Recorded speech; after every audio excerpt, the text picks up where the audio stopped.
One of the quotes I love from Groucho Marx is, "I have principles. If you don't like them, I have others," which means that his principles are malleable, which for most people that's just not true.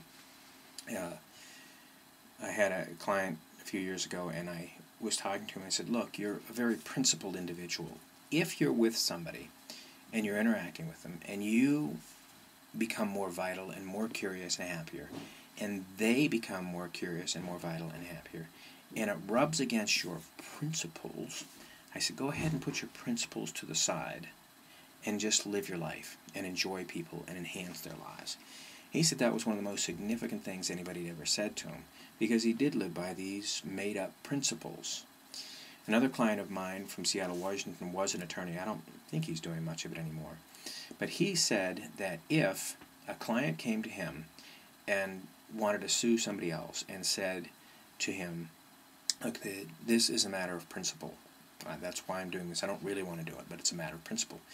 He would tell him then what had just happened was that his fees had just doubled. And he said, "Okay, here my fee is, I think, $150 an hour. My fee for you for this case has gone to $300 an hour." He said, "Because principled cases are always tough and tougher." He said, "And I want to see whether your principles are worth you spending twice as much money on me." Principles are an enculturated phenomenon, a learned phenomenon. If you have principles, you've learned them from somewhere. As a child, you had no principles. You enjoyed life. You didn't have to answer to anybody. For some things, of course, you did.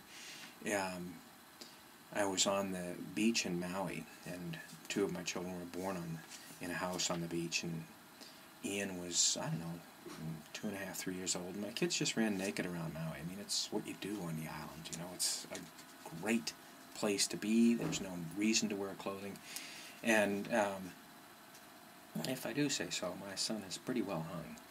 And we were walking along the beach, and some woman came up, and she was real snippy and snappy, and I don't know what her background was, but she walked straight up to me and said, "You should put clothes on that boy."